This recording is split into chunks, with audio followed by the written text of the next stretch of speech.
In the last video I mentioned that a lot of drum books that I have seen, and I think the rock school books too, use the snare with the stems going downwards, and I find this easier to read than the stems going upwards. Let me just show you what they look like going upwards once more. I know you saw them in the last video. Let's get the snares going in here.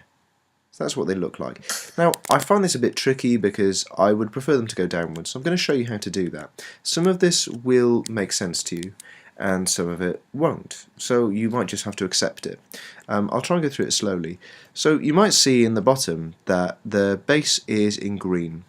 And if I click on it, you can see bass is actually going to be green, which means voice 2.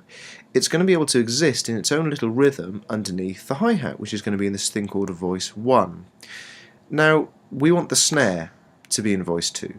At the moment it's blue, we need to make it green, so it's in voice 2 and it goes downwards. The way to do this is edit the drum set. Now, all of this is totally customizable. You can make it do whatever you like. So for example, I want tambourine. Tambourine looks like this at the moment in this drum set. Let's say, goodness, I don't even know what tambourine looks like in rock school books. Maybe it looks like this. Let's say I want it to look like a triangle shape, or whatever, I don't know, a cross shape, and I want it to be on stave line 5. So it goes down there.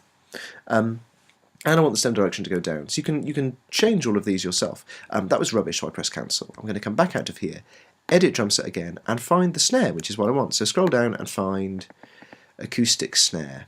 And let's just make sure. You might get the wrong one. Like if I click this one, it's wrong. Click on this and see, oh yeah, it's on that line, it's the snare one. It is the one I meant down here. It is this one, and it's shortcut A. And look, shortcut A. You can change the shortcut if you like. Not a good idea, but shortcut A is fine. Do you remember I said we need it to be in voice 2? Just accept it. And stem direction, we want, this is the really important thing, not up, but actually down. Perfect. Click apply, click OK. And then what you can do is go to snare, select snare. Can you see that now the snare in the drum set goes downwards? And if I click off the snare and click on something else, then the snare goes upwards. So click on the snare and make it go downwards like this. Perfect.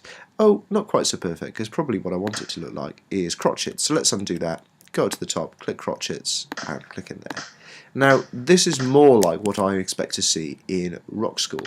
And this makes a bit more sense to me because the snare and the bass work together, don't they? They make really interesting rhythms, maybe even a bit like this. Dum ba dum ba. Or like da da da da. Let's make this a double bass, maybe with 2 like that. Oops, that's a bit strange. Why did it do that? There we are.